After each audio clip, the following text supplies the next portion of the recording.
ಅಖಿಲಾಂಡಕೋಟಿ ಬ್ರಹ್ಮಾಂಡ ನಾಯಕ ರಾಜಾದಿರಾಜ ಯೋಗಿರಾಜ ಪರಬ್ರಹ್ಮ ಶ್ರೀ ಸಚ್ಚಿದಾನಂದ ಸದ್ಗುರು ಸಾಯಿನಾಥ್ ಮಹಾರಾಜ್ ಕಿ ಜೈ. ಗುರುವಿನ ಪಾದಾರವಿಂದಗಳಿಗೆ ವಂದಿಸುತ್ತಾ, ನಮಸ್ತೆ ಸ್ನೇಹಿತರೆ.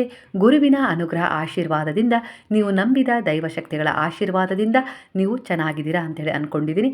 ಪಾಸಿಟಿವ್ ಆಗಿ ಥಿಂಕ್ ಮಾಡ್ತಿದ್ದೀರಾ, ಒಳ್ಳೆಯ ಉದ್ದೇಶದ ಕಡೆ ನಿಮ್ಮ ಗಮನ ಹರಿಸ್ತಾ ಇದ್ದೀರಾ. ಖಂಡಿತವಾಗಿಯೂ ಇದು ನಿಮ್ಮ ಒಂದು ಉತ್ತಮವಾದ ಬದಲಾವಣೆಗೆ ಕಾರಣ ಕೂಡ ಆಗ್ತಾ ಇದೆ. ಹಾಗಾದರೆ ಇವತ್ತಿನ ನಿಮ್ಮ ಮನಸ್ಥಿತಿಗೆ ಯಾವ ರೀತಿ ಉತ್ತರ ಸಿಗ್ತಾ ಇದೆ ನೀವು ನಂಬಿದ ದೈವಶಕ್ತಿಯಿಂದ, ಗುರುವಿನಿಂದ? ಸ್ನೇಹಿತರೆ, ಎಂದಿನಂತೆ ಇದು ಒಂದು ಟೈಮ್ಲೆಸ್ ಜನರಲ್ ರೀಡಿಂಗ್ ಆಗಿರುತ್ತೆ. ಹಾಗೆ ಇದು ಕನೆಕ್ಟಿವ್ ಎನರ್ಜಿಯಲ್ಲಿರುತ್ತೆ. ಯಾವ ಸಮಯದ ಎನರ್ಜಿ ಪ್ರಕಾರ ನೀವು ಈ ರೀಡಿಂಗ್ನ ನೋಡ್ತಾ ಹೋಗ್ತೀರಾ, ಖಂಡಿತವಾಗೂ ಈ ಎನರ್ಜಿಗೆ ನಿಮ್ಮ ಎನರ್ಜಿ ಕನೆಕ್ಟ್ ಆಗುತ್ತೆ. ನಿಮ್ಮ ಅನೇಕ ರೀತಿಯ ಗೊಂದಲ ಪ್ರಶ್ನೆಗಳಿಗೆ ಉತ್ತರ ಸಿಗುತ್ತೆ. ಹಾಗೆ ನೀವು ಕೂಡ ಹೀಲ್ ಆಗ್ತೀರಾ. ಹಾಗಾದರೆ ಮೊದಲನೇದಾಗಿ ಬಾಬಾ ಇಲ್ಲಿ ನಿಮಗೆ ಯಾವ ರೀತಿಯ ಒಂದು ಮೆಸೇಜನ್ನು ಕೊಡ್ತಾ ಇದ್ದಾರೆ, ಹಾಗೆ ಅದನ್ನು ಕೇಳೋದಕ್ಕಿಂತ ಮೊದಲು ಬಾಬಾರವರನ್ನ ಸ್ಮರಣೆ ಮಾಡಿಕೊಂಡು, ನಿಮ್ಮ ಇಷ್ಟ ದೇವರನ್ನು ಕೂಡ ಸ್ಮರಣೆ ಮಾಡಿಕೊಂಡು ರೀಡಿಂಗನ್ನು ನೋಡಲಿಕ್ಕೆ ಶುರು ಮಾಡಿ. ಈಗಿನ ನಿಮ್ಮ ಸಮಯ ಹೇಗಿದೆ ಅಂದರೆ, ನಿಮ್ಮ ಉತ್ತರವನ್ನು ನೀವು ಒಳಗೆ ಕಂಡುಕೊಳ್ಬೇಕು. ಯಾಕಂದರೆ ಆ ಪ್ರಶ್ನೆ ನಿಮ್ಮೊಳಗೆ ಹುಟ್ಕೊಂಡಿತ್ತು. ಅದಕ್ಕೆ ನೀವು ಯಾವುದೇ ರೀತಿ ಒಂದು ಯೋಚನೆ ಮಾಡದೆ ನಿರ್ಧಾರವನ್ನು ತಗೊಂಡಿದ್ರಿ ಆ ವಿಚಾರದಲ್ಲಿ. ಹಾಗಾಗಿ ಈಗ ನೀವು ಯೋಚಿಸ್ತಾ ಇರೋದು ತಪ್ಪಲ್ಲ, ಆದರೆ ನಿಮ್ಮ ಆತ್ಮ ನಿಮಗೆ ಹೇಳ್ತಿರುವ ದಾರಿ ಬೆಸ್ಟ್ ರೆಮಿಡಿ ಆಗಿದೆ ಅನ್ನೋ ರೀತಿಲಿ ಇಲ್ಲಿ ತೋರಿಸ್ತಾ ಇದೆ. ಅಂದರೆ ನಿಮ್ಮ ಆತ್ಮದ ಮಾತನ್ನು ಕೇಳಿ, ಅದು ನಿಮ್ಮನ್ನು ದೃಢವಾದ ಒಂದು ಭದ್ರ ಭವಿಷ್ಯಕ್ಕೆ ಕರೆದೊಯ್ತಾ ಇದೆ ಅನ್ನೋ ರೀತಿಲಿ ಬರ್ತಾ ಇದೆ. ಹಾಗಾಗಿ ನೀವು ಈ ಸಮಯದಲ್ಲಿ ಗುರುವಿನಲ್ಲೇ ದೃಢವಾದ ವಿಶ್ವಾಸವನ್ನಿಟ್ಟು ಎಲ್ಲ ವಿಚಾರಗಳನ್ನು ಅವರಿಗೆ ಸಮರ್ಪಣೆ ಮಾಡಿದರೆ ಖಂಡಿತವಾಗಿಯೂ ಯಾವುದಾದರೂ ರೂಪದಲ್ಲಿ ಅವರೇ ನಿಮಗೆ ಸಹಾಯ ಮಾಡ್ತಾರೆ ಅನ್ನೋ ರೀತಿಲಿ ಇಲ್ಲಿ ವಿಚಾರ ರೆಸನೆಂಟ್ ಆಗ್ತಾ ಇದೆ. ಮೊದಲನೇದಾಗಿ, ನೀವು ಈ ಸಮಯದಲ್ಲಿ ತೆಗೆದುಕೊಳ್ತಾ ಇರುವ ಒಂದು ದೊಡ್ಡ ನಿರ್ಧಾರದ ಹಿಂದೆ ನೀವು ನಂಬಿದ ಗುರುವಿನ ಹಾಗೆ ದೈವಶಕ್ತಿಯ ಕೈಗಳ ಆಶೀರ್ವಾದ ಇದೆ ಅನ್ನೋ ರೀತಿಲಿ ಬರ್ತದೆ. ಹಾಗಾಗಿ ಎಷ್ಟೇ ಕಷ್ಟ ಬಂದರೂ ತಕ್ಷಣ ಪರಿಹಾರ ಖಂಡಿತವಾಗಿಯೂ ಅದರ ಹಿಂದೆ ನಿಮಗೆ ಸಿಗುತ್ತೆ. ನೀವು ಬಿದ್ದರೂ ಮತ್ತೆ ಎದ್ದು ನಿಂತುಕೊಳ್ಳುವ ಶಕ್ತಿಯ ಒಂದು ಬಲ ನಿಮ್ಮದಾಗಿದೆ.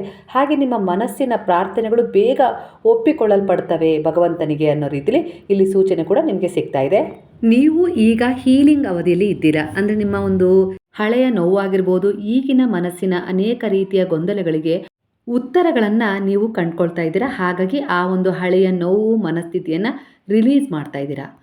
ನಿಮ್ಮ ಮೇಲಿನ ಒಂದು ಕೆಟ್ಟ ಕರ್ಮದ ಅವಧಿ ಕಡಿಮೆ ಆಗ್ತಾ ಇದೆ. ಎಲ್ಲೋ ಒಂದು ರೀತಿಯಲ್ಲಿ ನಿಮ್ಮ ಒಂದು ಆತ್ಮ ಆಯ್ಕೆ ಮಾಡಿಕೊಂಡ ಒಂದು ಕರ್ಮವನ್ನು ಈ ಸಮಯದಲ್ಲಿ ನೀವು ಅನುಭವಿಸ್ತಾ ಇದ್ದೀರಾ. ಅಂದರೆ ನೀವು ಇಲ್ಲಿಗೆ ಬರಲಿಕ್ಕಿಂತ ಮೊದಲೇ ನಿಮ್ಮ ಆತ್ಮ ಒಂದನ್ನು ಪಾಠದ ರೂಪದಲ್ಲಿ ಒಪ್ಕೊಂಡು ಬಂದಿರುತ್ತೆ. ಅದನ್ನು ನಾನು ಪಡ್ಕೊಳ್ತೀನಿ. ಅದು ಕಷ್ಟ ಆಗಿರ್ಬೋದು, ದುಃಖ ಆಗಿರ್ಬೋದು, ಇನ್ಯಾವುದೇ ರೀತಿ ವಿಚಾರಗಳಲ್ಲಿ ತೊಡಗಿಕೊಳ್ಳುವ ವಿಚಾರ ಆಗಿರ್ಬೋದು, ಅದು ಅದರದ್ದೇ ಆಯ್ಕೆಯನ್ನು ಮಾಡ್ಕೊಂಡಿರುತ್ತೆ. ಹಾಗಾಗಿ ಕೆಲವೊಂದು ಸಾರಿ ಹಣೆ ಬರಹದಲ್ಲಿ ಇದ್ದದ್ದೇ ಆಗತ್ತೆ ಅಂತಾರಲ್ಲ, ಆ ರೀತಿ ಅದನ್ನು ಅಂದರೆ 100ಕ್ಕೆ 100 ಆಗೋದಿಲ್ಲ. ಕೆಲವು ಈಗಿನ ಕರ್ಮಗಳು ಆ ಒಂದು ಹಣೆಯ ಬರಹದ ಸ್ಥಿತಿಗತಿಗಳನ್ನು ಬದಲಾಯಿಸ್ತವೆ, ಖಂಡಿತ ಬದಲಾಯಿಸ್ತವೆ ಅನ್ನೋ ರೀತಿಯಲ್ಲಿ ಕೂಡ ಇಲ್ಲಿ ವಿಚಾರ ರೆಸೆಂಟ್ ಆಗ್ತದೆ. ಅಂದರೆ ಈ ಸಮಯದಲ್ಲಿ ನೀವು ಅಂದ್ಕೊಂಡು ಕೆಲಸ ಆಗ್ತಾ ಇಲ್ಲ ಯಾವುದೋ ಒಂದು ವಿಚಾರದಲ್ಲಿ ಅನ್ಯಾಯ ಆಯಿತು, ಮೋಸ ಆಯಿತು, ಅದಕ್ಕೆ ನೀವು ನಿಮಗೆ ಅಂದ್ಕೊಳ್ತಾ ಇದ್ದೀರಾ ನನ್ನ ಹಣೆ ಬರಹದಲ್ಲಿ ಹೀಗೆ ಇತ್ತೇನೋ ಆಯಿತು ಅಂತೇಳಿ. ಖಂಡಿತ ಕೆಲವು ಕರ್ಮಗಳು ನಿಮ್ಮ ಆತ್ಮವೇ ಆಯ್ಕೆ ಮಾಡ್ಕೊಂಡಿರುತ್ತೆ. ಹಾಗಾಗಿ ಅದು ನಡೆದೇ ತೀರುತ್ತೆ. ಆದರೆ ಕೆಲವೊಂದು ಸಾರಿ ನೀವು ಈ ಸಮಯದಲ್ಲಿ ವರ್ತಮಾನದಲ್ಲಿ ಯಾವ ಉದ್ದೇಶಗಳನ್ನು ಹೊಂದಿದ್ದೀರಲ್ಲ, ಈ ಸಮಯದಲ್ಲಿ ಅದು ಒಂದು ಗುರುವಿನಲ್ಲಿ ಶರಣಾಗೋದಿರ್ಬೋದು, ಒಂದು ದೇವರ ಪೂಜೆ ಆಗಿರ್ಬೋದು, ಆಧ್ಯಾತ್ಮಿಕದಲ್ಲಿ ನಿಮ್ಮನ್ನು ನೀವು ತೊಡಗಿಸ್ಕೊಂಡು ವಿಚಾರ ಆಗಿರ್ಬೋದು, ಇವೆಲ್ಲವೂ ನಿಮ್ಮನ್ನು ಹೀಲ್ ಮಾಡ್ತಾ ಇರ್ತವೆ. ಖಂಡಿತ ಈ ಪ್ರೊಸೆಸರ್ ನಡೀತಾನೆ ಇರುತ್ತೆ. ಯಾಕಂದರೆ ಇದು ಒಂದು ದೈವ ಮಾರ್ಗವಾಗಿದೆ. ಈ ಮಾರ್ಗದಲ್ಲಿ ನಮಗೆ ಸ್ಪಷ್ಟತೆ ಸಿಗ್ತಾ ಹೋಗುತ್ತೆ. ಹಣೆ ಬರಹದಲ್ಲಿ ಇದೇ ಆಗಬೇಕು ಅಂತ ಹೇಳಿ ಬರೆದಿರುತ್ತೆ. ಆದರೆ ನೀವು ಈ ಸಮಯದಲ್ಲಿ ಆಧ್ಯಾತ್ಮಿಕ ಮಾರ್ಗದಲ್ಲಿ ಇರ್ತೀರಾ, ಗುರುವಿನ ರಕ್ಷಣೆಯಲ್ಲಿ ಇರ್ತೀರಾ, ತುಂಬ ಬಲವಾಗಿ ಅವರನ್ನು ನಂಬಿರ್ತೀರಾ. ಹಾಗಾಗಿ ಇನ್ನೇನು ನಿಮ್ಮ ಜೀವನದಲ್ಲಿ ಏನೋ ಒಂದು ಅಹಿತಕರ ಘಟನೆ ನಡೀಲೇಬೇಕಾಗಿತ್ತು, ಅದು ತುಂಬ ದೊಡ್ಡದಾಗಿ ತೀವ್ರತೆಯನ್ನು ಪಡ್ಕೊಳ್ಬೇಕಾಗಿರುತ್ತೆ ನಿಮ್ಮ ಒಂದು ಡೆಸ್ಟಿನಿ ಪ್ರಕಾರ. ಆದರೆ ಇಲ್ಲಿ ಈ ಸಮಯದಲ್ಲಿ ನೀವು ಯಾರ ರಕ್ಷಣೆಯಲ್ಲಿದ್ದೀರಾ, ಯಾವ ಉದ್ದೇಶವನ್ನು ಹೊಂದಿದ್ದೀರಾ, ಏನು ಮಾಡ್ತಾ ಇದ್ದೀರಾ, ಏನು ಯೋಚಿಸ್ತಾ ಇದ್ದೀರಾ, ಏನು ಯೋಜಿಸ್ತಾ ಇದ್ದೀರಾ ಅನ್ನೋದ್ರ ಮೇಲೆ ಆ ಒಂದು ಡೆಸ್ಟಿನಿ ಸ್ವಲ್ಪ ತನ್ನ ಪ್ರಭಾವವನ್ನು ಕಡಿಮೆ ಮಾಡುತ್ತೆ. ಅಂದರೆ ನಿಮಗೆ ಒಂದು ಬದುಕಲಿಕ್ಕೆ ಅವಕಾಶವನ್ನು ಕೊಟ್ಟೇ ಕೊಡುತ್ತೆ. ಇದಕ್ಕೆ ಕಾರಣ ಏನು ಗೊತ್ತಾ, ಈ ಒಂದು ವರ್ತಮಾನದಲ್ಲಿ ನೀವು ಆಯ್ಕೆ ಮಾಡಿಕೊಂಡ ಉದ್ದೇಶಗಳು. ಅಂದರೆ ಈ ಸಮಯದಲ್ಲಿ ಗುರುವಿನ ಶರಣದಲ್ಲಿದ್ದೀರಾ, ಅವರ ಒಂದು ಉಪದೇಶದಂತೆ ನಿಮ್ಮಲ್ಲಿ ದಯೆ, ಕರುಣೆ, ಪ್ರೇಮ, ಸೇವೆಯ ಭಾವವನ್ನು ಉತ್ಪತ್ತಿ ಮಾಡ್ಕೊಂಡಿದ್ದೀರಾ. ಇದು ಎಲ್ಲೋ ಒಂದು ರೀತಿಯಲ್ಲಿ ನಿಮ್ಮ ದೇಹವನ್ನು, ಮನಸ್ಥಿತಿಯನ್ನು ಹೀಲ್ ಮಾಡ್ತಾ ಇದೆ. ಚಂಚಲತೆಗೆ ಜಾರಬೇಕಾಗಿದ್ದ ಮನಸ್ಥಿತಿಯನ್ನು ಹಿಡಿತಕ್ಕೆ ತಗೊಳ್ಳೋ ಹಾಗೆ ಮಾಡಿದೆ. ಅಂದರೆ ನಿಮ್ಮನ್ನೇ ನೀವು ಹೀಲ್ ಮಾಡ್ಕೊಳ್ಳೋಕ್ಕೆ ಒಂದು ದಾರಿಯನ್ನು, ಉತ್ತಮ ದಾರಿಯನ್ನು ಈ ಸಮಯದಲ್ಲಿ ನೀವು ಆಧ್ಯಾತ್ಮಿಕದ ಕಡೆ ಹೋಗಿ ಆಯ್ಕೆ ಮಾಡ್ಕೊಂಡಿದ್ದೀರಾ. ಉತ್ತಮವಾದ ದಾರಿಯನ್ನು ಆಯ್ಕೆ ಮಾಡ್ಕೊಂಡ್ಮೇಲೆ ಖಂಡಿತ ಅಲ್ಲಿ ನಿಮಗೆ ಉತ್ತಮವಾದದ್ದೇ ಸಿಗಬೇಕಲ್ಲ. ಅದೇ ರೀತಿ ನಿಮ್ಮ ಜೀವನ ನಿಧಾನವಾಗಿ ಹೆಜ್ಜೆ ಹೆಜ್ಜೆಗೂ ಬದಲಾವಣೆಯನ್ನು ಕಂಡುಕೊಳ್ತಾ ಇದೆ. ಹಾಗಾಗಿ ಇಲ್ಲಿ ನಿಮ್ಮ ಡೆಸ್ಟಿನಿ ಎಲ್ಲಿ ಏನಿರುತ್ತೋ, ವಿಧಿಯ ಬರಹ ಏನಿರುತ್ತೋ ಅದು ನಡೆಯೋದು ಸಹಜ, ಇಲ್ಲ ಅಂತಲ್ಲ. ಆದರೆ ಅದರ ಪ್ರಮಾಣವನ್ನು ಕೂಡ ನಿಮ್ಮ ಒಂದು ಉತ್ತಮವಾದ ಕರ್ಮಗಳಿಂದ ಬದಲಾಯಿಸ್ಬೋದು ಅನ್ನೋದು ಕೂಡ ಅಷ್ಟೇ ವಾಸ್ತವ ಸತ್ಯ ಆಗಿದೆ. ಯಾಕಂದರೆ ಇಲ್ಲಿ ಒಂದು ನಿಮ್ಮ ಸೋಲ್ ಪರ್ಪೋಸ್ ಏನಾಗಿರುತ್ತೆ ಅಂದರೆ, ಕೆಲವೊಂದು ಸಾರಿ ನಿಮ್ಮ ಆತ್ಮ ಇಲ್ಲಿಗೆ ಬರೋದಕ್ಕಿಂತ ಮೊದಲೇ ನಿಮಗೆ ಇದೇ ಬೇಕು ಅಂತೇಳಿ ನಿರ್ಧಾರ ಮಾಡ್ಕೊಂಡಿರುತ್ತೆ. ಅಂದರೆ ನಿಮಗೆ ನಿಮ್ಮ ಹಿಂದಿನ ಜನ್ಮದಲ್ಲಿ ಯಾರಿಂದನಾದರೂ ತುಂಬ ನೋವಾಗಿದ್ದರೆ, ಇಲ್ಲ ಏನೋ ಒಂದು ಅನ್ಯಾಯ ಆಗಿದ್ದರೆ ಅದನ್ನು ಸಹಿಸ್ಕೊಂಡಿರೋದಿಲ್ಲ. ಆ ಸಮಯದಲ್ಲಿ ಕೆಲವರು ಹೇಳ್ತಾರೆ, ನಾನು ಮುಂದಿನ ಜನ್ಮ ಆದರೂ ನಿನಗೆ ಬಂದು ಪಾಠ ಕಲಿಸ್ತೀನಿ ಅಂತ ಹೇಳ್ಕೊಂಡಿರ್ತಾರಲ್ಲ, ಅದೇ ಪರ್ಪೋಸ್ ಇಟ್ಕೊಂಡೇ ಈ ಆತ್ಮ ಈ ಜನ್ಮದಲ್ಲೂ ಕೂಡ ಪ್ರಯಾಣ ಮಾಡಬಹುದು, ಮಾಡಿರುತ್ತೆ. ಅದೇ ರೀತಿ ಕೆಲವೊಂದು ಘಟನೆಗಳು ನಿಮ್ಮ ಜೀವನದಲ್ಲಿ ನಡೀತಾ ಇರ್ತವೆ. ನಿಮ್ಗೆ ಅನಿಸ್ತಾ ಇರುತ್ತೆ, ಇದು ನನಗೆಲ್ಲೋ ರೆಸನೇಟ್ ಆಗ್ತಾ ಇದೆ ಅಂತೇಳಿ. ಕೆಲವೊಂದು ಸಾರಿ ನೀವು ಮಾಡಬೇಕು ಅಂತ ಅಂದ್ಕೊಂಡಿರ್ತೀರ, ಅದು ಹಿಂದೆ ನೀವು ಅಂದ್ಕೊಂಡಿರ್ತೀರ, ಆದರೆ ಅದನ್ನು ನೀವು ಮಾಡ್ತೀರ. ಅವಾಗ ಅಂದ್ಕೊಳ್ತೀರಾ, ಓ ನಾನು ಈ ಜಾಗಕ್ಕೆ ಯಾವಾಗಲೂ ಬಂದಿದ್ದೆ, ಈ ರೀತಿಯೇ ಮಾಡಬೇಕು ಅಂತೇಳಿ ಅಂದ್ಕೊಂಡಿದ್ದೆ, ಇದು ನಡೆದ ಆ ರೀತಿಯಲ್ಲಿ ನಾನು ಕಲ್ಪನೆ ಕೂಡ ಮಾಡ್ಕೊಂಡಿದ್ದೆ, ಅದು ನಿಜವಾಗ್ಲೂ ನಡೀತಲ್ಲ ಅಂತ ಹೇಳಿ ಅಂದ್ಕೊಂಡಿದ್ದೀರಾ. ಆದರೆ ಕೆಲವೊಂದು ವ್ಯಕ್ತಿಗಳು ಕೂಡ ನಿಮಗೆ ಇಲ್ಲಿ ಮೋಸ ಮಾಡೋದುಂಟು. ಯಾಕಂದರೆ ಅದು ಅವರ ಒಂದು ಸೋಲ್ ಪರ್ಪೋಸ್ ಆಗಿರುತ್ತೆ. ಹಾಗಾಗಿ ಇಲ್ಲಿ ನಿಮಗೆ ಅವರಿಂದ ಅನ್ಯಾಯ ಆಯಿತು ಅಂದರೆ ಖಂಡಿತ ಅದರಿಂದ ನಿಮಗೊಂದು ಪಾಠ, ಆ ಪಾಠದ ಮೂಲಕ ಹೊಸ ಒಂದು ತಿರುವು ಸಿಕ್ಕೇ ಸಿಗುತ್ತೆ. ಅದನ್ನು ಸರಿಯಾದ ಸಮಯಕ್ಕೆ ನೀವು ಅರ್ಥ ಮಾಡ್ಕೊಂಡಾಗ. ಅದು ಯಾವಾಗ ಆಗೋದು ಅಂದರೆ, ನೀವು ನಿಮ್ಮ ಒಂದು ಚಂಚಲ ಮನಸ್ಥಿತಿಯನ್ನು ಬದಿಗಿಟ್ಟು ಹಿಡಿತದಲ್ಲಿಟ್ಕೊಂಡು ನೀವೊಂದು ಒಳ್ಳೆಯ ಉತ್ತಮವಾದ ದಾರಿಯನ್ನು ಆಯ್ಕೆ ಮಾಡಿಕೊಂಡಾಗ, ಅಂದರೆ ಉತ್ತಮವಾದ ಗುರುವನ್ನು ಆಯ್ಕೆ ಮಾಡಿಕೊಂಡಾಗ, ಆಗ ನಿಮ್ಮ ಜೀವನದಲ್ಲಿ ಸರಿಯಾದ ಮಾರ್ಗದರ್ಶನ ಸರಿಯಾದ ಸಮಯಕ್ಕೆ ಸಿಕ್ಕು ನಿಮ್ಮ ಹಣೆಯ ಬರಹದಲ್ಲಿ ಏನು ಒಂದು ಅತಿರೇಕದ ಘಟನೆ ನಡಿಬೇಕಾಗಿತ್ತಲ್ಲ ಅದರ ಪ್ರಮಾಣ ಖಂಡಿತವಾಗಿಯೂ ತಗ್ಗತ್ತೆ ಅನ್ನೋ ರೀತಿಯಲ್ಲಿ ಕೂಡ ವಿಚಾರ ರೆಸನೆಂಟ್ ಆಗ್ತದೆ. ಅದೇ ವಿಚಾರ ಈ ಸಮಯದಲ್ಲಿ ನಿಮಗೆ ಅನುಭವಕ್ಕೆ ಬಂದಿದೆ. ಎಷ್ಟೋ ಸಾರಿ ನೀವು ಸಾಯಬೇಕು ಅನ್ನೋ ರೀತಿಲಿ ಇತ್ತು ಪರಿಸ್ಥಿತಿ, ಆದರೆ ನೀವು ಬದುಕಿದ್ದೀರಾ. ಅದು ಎಲ್ಲೋ ಒಂದು ರೀತಿಯಲ್ಲಿ ನಿಮ್ಮ ಡೆಸ್ಟಿನಿಯೇ ಅದಾಗಿತ್ತು. ಆದರೆ ನಿಮ್ಮ ಒಂದು ಉತ್ತಮವಾದ ಕರ್ಮ ಆಗಿರ್ಬೋದು, ಉದ್ದೇಶಗಳಾಗಿರ್ಬೋದು, ಅದರ ಹತ್ತಿರಕ್ಕೆ ಒಯ್ದು ನಿಮಗೆ ಒಂದು ರೀತಿಯಲ್ಲಿ ಭಯ ಉಂಟಾಗುವಂಥ ಸಂದರ್ಭದಲ್ಲಿ ಒಂದು ಆತ್ಮವಿಶ್ವಾಸ ಮೂಡಿಸಿರುತ್ತೆ. ನನ್ನ ಜೊತೆ ನನ್ನ ಗುರುವಿದ್ದಾರೆ, ಖಂಡಿತ ನನಗೆ ಏನೂ ತೊಂದರೆ ಆಗೋಲ್ಲ ಅನ್ನೋ ರೀತಿಯಲ್ಲಿ ಬಲವಾದ ವಿಶ್ವಾಸದಿಂದ ನೀವು ಮತ್ತೆ ಹಿಂದೆ ತಿರುಗಿ ಬಂದಿರ್ತೀರ. ಆ ರೀತಿಯ ಅನುಭವಕ್ಕೂ ಕೂಡ ನಿಮ್ಮ ಜೀವನ ಈಗ ಸಾಕ್ಷಿಯಾಗಿದೆ.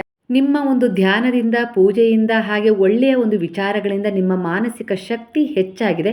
ಕೆಲವು ವಿಚಾರಗಳಲ್ಲೇ ಆಗಿರ್ಬೋದು, ಕೆಲವು ಜನರ ಬಗ್ಗೆ ಆಗಿರ್ಬೋದು, ನಿಮಗೆ ಈ ಸಮಯದಲ್ಲಿ ಸಂದೇಹಗಳು, ಅನುಮಾನಗಳು, ನಿಮ್ಮ ಸಿಕ್ಸ್ತ್ ಸೆನ್ಸ್ ಜಾಗೃತವಾಗಿದೆ. ಅದು ನಿಮ್ಮನ್ನು ಎಚ್ಚರಿಸ್ತಾ ಇದೆ, ನೀನು ಹುಷಾರಾಗಿರು ಅಂಥೇಳಿ. ಖಂಡಿತ ಇದು ಈ ಸಮಯದಲ್ಲಿ ನಿಮಗೆ ನಡೀತಾ ಇದೆ.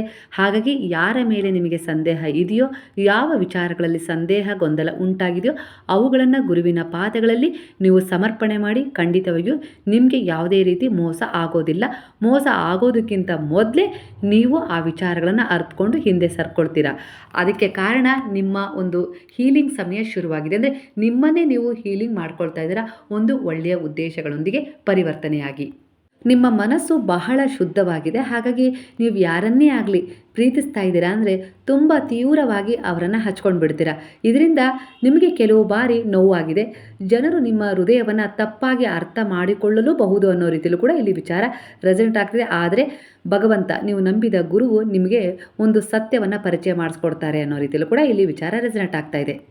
ಇತ್ತೀಚಿನ ದಿನಗಳಲ್ಲಿ ನೀವು ಅನುಭವಿಸಿದ ನೋವಾಗಿರ್ಬೋದು, ಒಂಟಿತನದ ಫೀಲ್ ಆಗಿರ್ಬೋದು, ಈಗ ನಿಧಾನವಾಗಿ ನಿಮ್ಮನ್ನು ಒಂದು ಹೊಸ ಆರಂಭದ ಕಡೆ ಪರಿವರ್ತನೆಗೊಳಿಸ್ತಾ ಇದೆ. ಅಂದರೆ ಇದಕ್ಕೆ ನಿಮ್ಮ ಒಂದು ಒಳ್ಳೆಯ ಮನಸ್ಥಿತಿಯ ಕಾರಣ ಅನ್ನೋ ರೀತಿಯಲ್ಲಿ ಇಲ್ಲಿ ವಿಚಾರ ಬರ್ತಾ ಇದೆ. ಹಾಗಾಗಿ ಬೆಳಗ್ಗೆ ಎದ್ದ ತಕ್ಷಣ ಕೈಕಾಲು ಮುಖ ತೊಳೆದು ನೀವು ಕನ್ನಡಿಯನ್ನೊಮ್ಮೆ ನೋಡಿಕೊಂಡು 3 ಬಾರಿ ಹೇಳ್ಕೊಳ್ಳಿ, ನಾನು ಸುರಕ್ಷಿತ, ಹಾಗೆ ನಾನು ದೈವದ ರಕ್ಷಣೆಯಲ್ಲಿದ್ದೀನಿ, ಗುರು ಮಾರ್ಗದರ್ಶನ ನನಗೆ ನಿರಂತರವಾಗಿ ಸಿಗ್ತಾ ಇದೆ ಅಂತೇಳಿ ಸಂತೋಷವಾಗಿ ಹೇಳ್ಕೊಳ್ಳಿ. ಖಂಡಿತವಾಗಿಯೂ ಅದೇ ನಿಮಗೆ ಪ್ರತಿಧ್ವನಿಯಾಗಿ ನಿಮಗೆ ಆ ದಿನ ತುಂಬಾ ಬ್ಯಾಲೆನ್ಸ್ ಮಾಡಲಿಕ್ಕೆ ಅವಕಾಶ ಕೊಡುತ್ತೆ, ಹಾಗೆ ರಕ್ಷಣೆ ಕೂಡ ನೀಡುತ್ತೆ, ಹಾಗೆ ಕೆಲವು ತೀರ್ಮಾನಗಳನ್ನು ಸರಿಯಾಗಿ ತಗೊಳ್ತೀರಾ.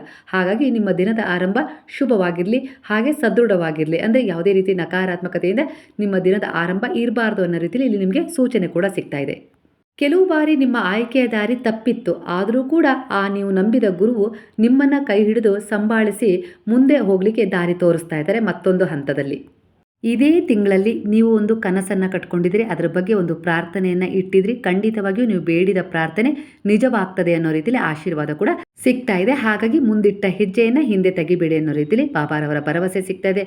ಹಾಗೆ ನಿಮ್ಮ ಹೃದಯದ ಆಸೆಗಳು ನೆರವೇರ್ತವೆ, ಶಾಂತಿ, ಸಂತೋಷ, ಹಾಗೆ ಸ್ಪಷ್ಟತೆ ಕೂಡ ನಿಮಗೆ ಸಿಗುತ್ತೆ. ಈ ತಿಂಗಳಲ್ಲಿ ನೀವು ಸುಬ್ರಹ್ಮಣ್ಯನ ಆರಾಧನೆ ಮಾಡಲೇಬೇಕು ಅನ್ನೋ ರೀತಿಯಲ್ಲಿ ಬರ್ತಾ ಇದೆ. ಖಂಡಿತವಾಗಿ ಇದು ಗುರುವಿನ ಮಾರ್ಗದರ್ಶನವಾಗಿದೆ. ಈ ಸಮಯದಲ್ಲಿ ನೀವು ಎಂಥದ್ದೇ ಸಮಸ್ಯೆಯಲ್ಲಿರಲಿ, ಏನೇ ನಿಮಗೆ ಒಂದು ಅಡೆತಡೆಗಳು ಉಂಟಾಗ್ತಾ ಇದ್ದಾವೆ ಅಂದರೂ ಕೂಡ ನೀವು ನಿಮ್ಮ ಹಿಂದಿನ ಕರ್ಮದ ಪ್ರಕಾರ ಇಲ್ಲಿ ನಾಗದೇವತೆಯ ಆರಾಧನೆ ಮಾಡಲೇಬೇಕು ಅಂತೇಳಿ ಬರ್ತದೆ. ಕೆಲವರಿಗೆ ಇದು ಪಾಸಿಟಿವ್ ಆಗಿ ಕ್ಲೈಮ್ ಆದ ತಕ್ಷಣ ನಾನು ಮಾಡಬೇಕು ಹೌದು ಅಂತ ಹೇಳಿ ನಿಮಗೇನಾದ್ರು ಫೀಲ್ ಆದರೆ ಖಂಡಿತ ನೀವು ಮಂಗಳವಾರದಿಂದ ಶುರು ಮಾಡಬೇಕು. ಈ ಮಂಗಳವಾರ ಆಗಿಲ್ಲ, ನೆಕ್ಸ್ಟ್ ಮಂಗಳವಾರದಿಂದ ಒಂದು 5 ದಿನ 9 ದಿನ ನಾಗದೇವತೆಯ ಪೂಜೆಯನ್ನು ಸರಳವಾಗಿ ಮಾಡಿ, ಹಾಗೆ ಶ್ರದ್ಧೆಯಿಂದ ಮಾಡಿ. ಖಂಡಿತವಾಗಿಯೂ ಅನೇಕ ರೀತಿಯ ಒಂದು ಕರ್ಮಗಳಿಂದ ನೀವು ಮುಕ್ತಿಯನ್ನು ಪಡ್ಕೊಳ್ತೀರಾ. ಯಾಕಂದರೆ ಕೆಲವೊಂದು ಸಾರಿ ನಿಮಗೆ ಕನಸಲ್ಲೂ ಕೂಡ ಕಾಣಿಸ್ಕೊಳ್ತಾ ಇರ್ಬೋದು, ಇಲ್ಲ ಪದೇ ಪದೇ ಎಲ್ಲಾದರೂ ಗೋಚರಿಸಿರ್ಬೋದು, ಇಲ್ಲ ನಿಮಗೆ ಕಚ್ಚಿರ್ಬೋದು ಅಂತ ಕೂಡ ಬರ್ತಾ ಇದೆ.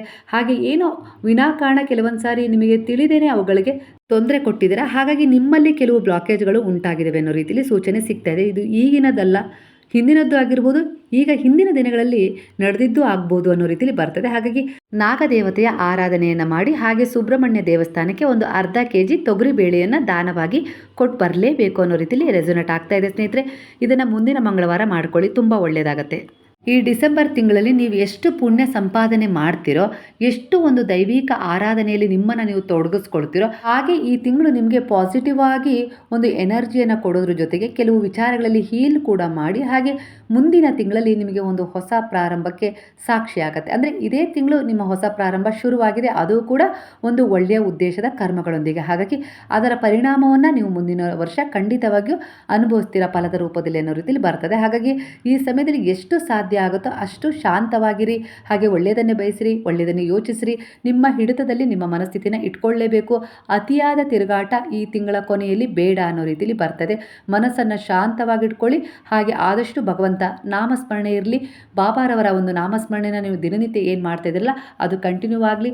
ಕೆಲವು ಒಂದೇ ರೀತಿಯ ಏಂಜಲ್ಸ್ ನಂಬರ್ಸ್ ಕೂಡ ಕಾಣಿಸ್ತವೆ. ಅದು 111 ಆಗಿರ್ಬೋದು, 555 ಆಗಿರ್ಬೋದು, ಇಲ್ಲ 1212 ಆಗಿರ್ಬೋದು, 1111 ಆಗಿರ್ಬೋದು, ಹಾಗೆ 369 ಆಗಿರ್ಬೋದು. ಈ ರೀತಿ ಸಂಖ್ಯೆಗಳು 77 ಈ ರೀತಿಯಾಗಿ ಕಾಣಿಸಿದರೆ ಅದು ನಿಮಗೆ ಏನೋ ಒಂದು ರೀತಿಯ ಸೂಚನೆಯನ್ನು ಕೊಡ್ತಾ ಇರುತ್ತೆ. ಪದೇ ಪದೇ ಕಾಣಿಸಿದರೆ ಆಗ ತಕ್ಷಣವೇ ನಿಮ್ಮ ಮನಸ್ಸಲ್ಲಿ ಒಂದು ಮ್ಯಾನಿಫೆಸ್ಟ್ ಮಾಡಿ ಒಂದು ಒಳ್ಳೆಯ ಉದ್ದೇಶವನ್ನು ಇಟ್ಕೊಂಡು ಖಂಡಿತ ಅದು ಕೈಗೂಡುತ್ತೆ. ಯಾಕಂದರೆ ಅದು ಬ್ರಹ್ಮಾಂಡದ ಒಂದು ಸಂದೇಶ ಕಳಿಸುವ ಒಂದು ಮಾದರಿಯಾಗಿರುತ್ತೆ. ಹಾಗಾಗಿ ನೀವು ಆ ಸಮಯದಲ್ಲಿ ಒಂದು ಪ್ರಾರ್ಥನೆ ಮಾಡ್ಕೊಳ್ಳಿ. ಖಂಡಿತ ನಿಮ್ಮ ಎದೆ ಮೇಲೆ ಕೈ ಇಟ್ಕೊಂಡು ನೀವೆಲ್ಲೇ ಇರಿ, ಒಂದು ಕಣ್ಮುಚ್ಚಿ ಒಂದು ಸೆಕೆಂಡ್ ಪ್ರಾರ್ಥನೆ ಮಾಡ್ಕೊಳ್ಳಿ, ಮ್ಯಾನಿಫೆಸ್ಟ್ ಮಾಡಿ ನಿಮ್ಮ ಇಚ್ಛೆಯನ್ನು. ಖಂಡಿತವಾಗಿಯೂ ಅದು ಕೈಗೂಡುತ್ತೆ. ನಿಮಗೆ ತೊಂದರೆ ಕೊಟ್ಟ ಕೆಟ್ಟ ಶಕ್ತಿಗಳಾಗಿರ್ಬೋದು, ಶತ್ರುಗಳಾಗಿರ್ಬೋದು ನಿಮ್ಮಿಂದ ದೂರ ಆಗ್ತಾರೆ ಅನ್ನೋ ರೀತಿಯಲ್ಲಿ ಸೂಚನೆ ಸಿಗ್ತದೆ. ಹೊಸ ಜೀವನದ ಬಾಗಿಲು ತೆರೆದುಕೊಳ್ತಾ ಇದೆ. ಖಂಡಿತ ಯಾವ ನೋವನ್ನು ನೀವು ಇಟ್ಕೊಂಡಿದ್ದೀರೋ, ಹಾಗೆ ಯಾವ ವ್ಯಕ್ತಿಯಿಂದ ಗಾಸಿಗೆ ಒಳಗಾಗಿದ್ದೀರೋ, ನೋವಿಗೆ ಒಳಗಾಗಿದ್ದೀರೋ, ಅವಮಾನಕ್ಕೆ ಒಳಗಾಗಿದ್ದೀರೋ, ಯಾವ ವಿಚಾರಗಳು ನಿಮ್ಮನ್ನು ಬಿಗಿಯಾದ ಹಿಡಿತದಲ್ಲಿ ಇಟ್ಟಿದ್ವಲ್ಲ ಅವೆಲ್ಲವೂ ಕೂಡ ರಿಲೀಸ್ ಆಗ್ತದೆ. ಅಂದರೆ ಹಳೆಯ ಶಕ್ತಿ ಬಿಡುಗಡೆ ಆಗ್ತದೆ, ಹೊಸ ಪ್ರಾರಂಭ ಶುರುವಾಗ್ತದೆ. ನಂಬಿಕೆ ಕೂಡ ಅಷ್ಟೇ ದೃಢವಾಗಿ ನೀವು ಇಡಲೇಬೇಕು ಅನ್ನೋ ರೀತಿಯಲ್ಲಿ ಇಲ್ಲಿ ವಿಚಾರ ಬರ್ತಾ ಇದೆ. ನೀವು ಕೂಡ ಆಧ್ಯಾತ್ಮಿಕ ಪಯಣದಲ್ಲಿದ್ದೀರಾ. ಹಾಗೆ ನಿಮ್ಮನ್ನು ಹೀಲ್ ಮಾಡ್ಕೊಳ್ಳೋಕ್ಕೋಸ್ಕರ ಒಂದು ಒಳ್ಳೆಯ ರೀತಿಯ ಕರ್ಮಗಳನ್ನು ಮಾಡ್ಕೊಳ್ತಾ ಇದ್ದರೂ ಕೂಡ ಇಲ್ಲಿ ಏಂಜಲ್ಸ್ಗಳಾಗಿರ್ಬೋದು, ಬ್ರಹ್ಮಾಂಡದ ಶಕ್ತಿಗಳಾಗಿರ್ಬೋದು, ರಕ್ಷಕ ಶಕ್ತಿಗಳಾಗಿರ್ಬೋದು, ನಿಮ್ಮ ಔರ ಆಗಿರ್ಬೋದು, ಇವೆಲ್ಲವೂ ನಿಮಗೆ ಒಂದಲ್ಲ ಒಂದು ರೀತಿಯಲ್ಲಿ ಸಹಾಯ ಮಾಡ್ತಾ ಇದ್ದಾವೆ ಅನ್ನೋ ರೀತಿಯಲ್ಲಿ ಇಲ್ಲಿ ವಿಚಾರ ಬರ್ತದೆ. ಹಾಗೆ ಈ ಸಮಯದಲ್ಲಿ ನಿಮ್ಮ ಒಂದು ಭ್ರಾಂತ್ ಆಗಿರ್ಬೋದು, ಭ್ರಮೆ ಆಗಿರ್ಬೋದು, ಭಯ ಆಗಿರ್ಬೋದು, ದುರ್ಬಲತೆ ಆಗಿರ್ಬೋದು, ಏನೇ ಆಗಿರ್ಬೋದು, ಒಂದು ಉದ್ವಿಗ್ನತೆ, ಭ್ರಾಂತಿ ಇಂಥ ಎಲ್ಲ ವಿಚಾರಗಳಿಂದ ನೀವು ಹೀಲ್ ಆಗ್ತಾ ಇದ್ದೀರಾ. ಅಂದರೆ ಅವುಗಳನ್ನು ಅಗ್ನಿಯ ಸ್ಪರ್ಶಕ್ಕೆ ದುನಿಯಲ್ಲಿ ಹಾಕಿ ಬಾಬಾ ಸುಡ್ತಾ ಇದ್ದಾರೆ, ಹಾಗೆ ನಿಮ್ಮ ಎನರ್ಜಿಯನ್ನು ಹೆಚ್ಚಿಸ್ತಾ ಇದ್ದಾರೆ. ನೀವು ಅನ್ಕೊಳ್ತಾ ಇರ್ಬೋದು ನಾವು ಇನ್ನೊಬ್ಬರಿಗೆ, ಪ್ರಾಣಿ ಪಕ್ಷಿಗಳಿಗೆ, ಪ್ರಕೃತಿಗೆ ಸಹಾಯ ಮಾಡ್ತಾ ಇದ್ದೀವಿ ಅನ್ನೋ ರೀತಿಯಲ್ಲಿ ನಿಮ್ಮ ಮನಸ್ಸಲ್ಲಿ ಒಂದು ಸಣ್ಣದಾದ ಪ್ರೌಡ್ ಫೀಲ್ ಆಗ್ತಾ ಇದೆ, ಇಲ್ಲ ಅಂತಲ್ಲ. ಅದು ನಿಮ್ಮ ಮಾನಸಿಕ ಹಾಗೆ ದೈಹಿಕ ಬಲವನ್ನು ಹೆಚ್ಚಿಸ್ತಾ ಇದೆ. ಆದರೆ ಅವುಗಳಿಂದಲೇ ನಿಮಗೆ ತುಂಬ ಸಹಾಯ ಆಗ್ತಾ ಇರೋದು. ನೀವು ಈ ಸಮಯದಲ್ಲಿ ಅಂದ್ಕೊಂಡಿದ್ದೀರ ನಾನು ಭಗವಂತನ ಸೇವೆಯನ್ನು ಮಾಡ್ತಾ ಇದ್ದೀನಿ ಅಂತ ಹೇಳಿ, ಪ್ರಾಣಿ ಪಕ್ಷಿಗಳ ಸೇವೆಯನ್ನು ಮಾಡ್ತಾ ಇದ್ದೀನಿ ಅಂತೇಳಿ. ಆದರೆ ಅವುಗಳು ನಿಮಗೆ ಸೇವೆ ಮಾಡ್ತಾ ಇದ್ದಾವೆ. ಅಂದರೆ ಭಗವಂತನೇ ನಿಮ್ಮ ಸೇವೆ ಮಾಡ್ತಾ ಇದ್ದಾರೆ ಅನ್ನೋ ರೀತಿಯಲ್ಲಿ. ಅಂದರೆ ನಾವು ಪೂಜೆ ಪುನಸ್ಕಾರಗಳನ್ನು ಮಾಡಿ ಅವರನ್ನು ಒಂದು ಸಂತೃಪ್ತಿಗೊಳಿಸ್ತಾ ಇದ್ದೀವಿ, ಪ್ರಸನ್ನಗೊಳಿಸ್ತಾ ಇದ್ದೀವಿ. ಅಂದರೆ ಅವರು ಅದಕ್ಕೆ ತಕ್ಕ ಹಾಗೆ ನಿಮ್ಮ ಜೀವನವನ್ನು ಸರಿಪಡಿಸ್ಬೇಕಲ್ಲ, ಅಲ್ಲಿಗೆ ಭಗವಂತ ನಿಮ್ಮ ಸೇವೆ ಮಾಡ್ತಾ ಇದ್ದಾರೆ ಅಂತಲೇ ಅರ್ಥ ಅಲ್ವಾ. ನೀವು ನಿಮ್ಮ ಭಾರವನ್ನು ಅವರ ಪಾದಗಳಲ್ಲಿ ಹಾಕಿಬಿಟ್ಟಿದ್ದೀರಾ, ಆದರೆ ಈಗ ಅವರು ಅವರ ಕರ್ತವ್ಯವನ್ನು ಮಾಡಬೇಕಲ್ಲ. ಅದೇ ಪ್ರೊಸೀಜರಲ್ಲಿ ಈಗ ಒಂದು ಎಲ್ಲ ರೀತಿಯ ಒಂದು ವಿಚಾರಗಳು ಪೂರ್ಣಗೊಳ್ತಾ ಇದ್ದಾವೆ. ಸ್ವಲ್ಪ ತಡವಾಗ್ಬೋದು, ಆದರೆ ಭಗವಂತ ಎಂದಿಗೂ ಕೂಡ ನಿಮ್ಮನ್ನು ಕೈ ಬಿಡೋದಿಲ್ಲ ಅನ್ನೋ ರೀತಿಯಲ್ಲಿ ಬರ್ತಾ ಇದೆ. ಮುಂದಿನ 40 ದಿನಗಳವರೆಗೂ ಹೀಲಿಂಗ್ ಎನರ್ಜಿ ಹೆಚ್ಚಾಗಿರುತ್ತೆ. ಹಾಗಾಗಿ ನೀವು ನಿಮ್ಮ ಕರ್ಮದ ಉದ್ದೇಶಗಳನ್ನು ತುಂಬ ಒಳ್ಳೆಯ ರೀತಿಲಿ ಇಟ್ಕೊಳ್ಬೇಕು. ಯಾರಿಗೂ ಕೂಡ ಕೆಟ್ಟದನ್ನು ಬಯಸಬಾರ್ದು, ಮಾಡುವ ಉದ್ದೇಶ ಬೇಡ.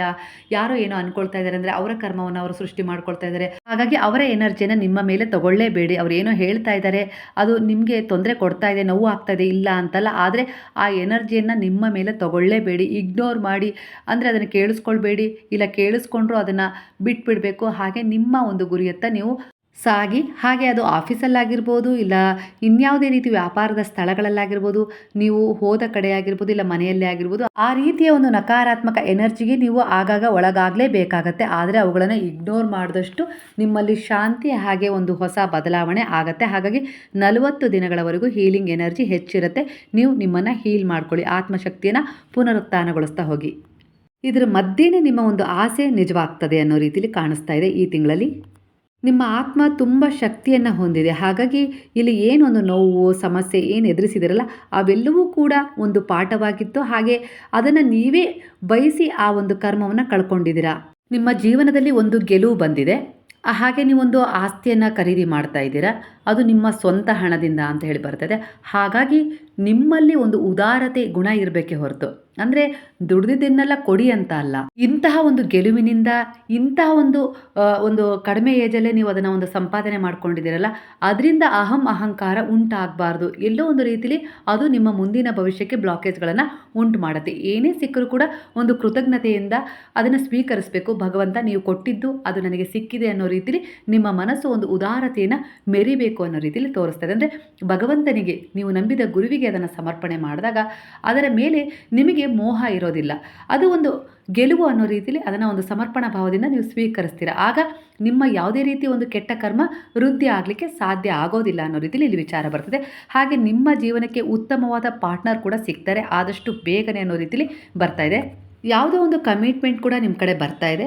ಹಾಗೆ ಕೆಲವು ವಿಚಾರಗಳಲ್ಲಿ ಗೊಂದಲ ಇದೆ, ಅದು ನಿವಾರಣೆ ಕೂಡ ಆಗುತ್ತೆ, ಸ್ಪಷ್ಟತೆ ಕೂಡ ಸಿಗುತ್ತೆ. ಹಾಗೆ 26 ನಿಮ್ಮ ಬರ್ತ್ಡೇನ ಸೆಲೆಬ್ರೇಟ್ ಮಾಡ್ಕೊಳ್ತೀರಾ ಅನ್ನೋ ರೀತಿಯಲ್ಲಿ ಕೆಲವರಿಗೆ ಬರ್ತದೆ. ಈ ಸಮಯದಲ್ಲಿ ನೀವು ನಿಮ್ಮ ಕೈಲಾದ ಒಂದು ದಾನವನ್ನು ಮಾಡಿ ಅನ್ನೋ ರೀತಿಯಲ್ಲಿ ಕೆಲವರಿಗೆ ಕೆಲವು ವಿಚಾರಗಳು ರೆಸನೇಟ್ ಆಗ್ತದೆ. ಆದರೂ ಇಲ್ಲಿ ಬರ್ತ್ಡೇ ಡೇಟ್ಗಳು ರೆಸನೇಟ್ ಆಗ್ತದೆ. 26 ಇರ್ಬೋದು, 21 ಇರ್ಬೋದು, ಹಾಗೆ 30 ಇರ್ಬೋದು, 28, 29 ಈ ಡೇಟ್ಗಳಲ್ಲಿ ಯಾರು ಈ ತಿಂಗಳಲ್ಲಿ ಬರ್ತ್ಡೇಯನ್ನು ಆಚರಿಸ್ಕೊಳ್ತಿರೋ, ಹುಟ್ಟುಹಬ್ಬವನ್ನು ಆಚರಿಸ್ಕೊಳ್ತಿರೋ, ಇವರು ರೆಡ್ ಬಣ್ಣದ, ಕೆಂಪು ಬಣ್ಣದ ಒಂದು ಬೆಡ್ಶೀಟ್ ಆಗಿರ್ಬೋದು, ವಸ್ತು ಆಗಿರ್ಬೋದು, ದಾನವಾಗಿ ಕೊಡಿ ಅನ್ನೋ ರೀತಿಲಿ ಬರ್ತಾ ಇದೆ. ಅದು ನಿರ್ಗತಿಕರಿಗೆ, ನಿಸ್ಸಹಾಯಕರಿಗೆ ಕೊಡಿ. ಖಂಡಿತವಾಗಿಯೂ ಇದು ನಿಮ್ಮ ಉತ್ತಮವಾದ ಒಂದು ಸೆಲೆಬ್ರೇಷನ್ ಆಗಿರುತ್ತೆ ಬರ್ತ್ಡೇದು.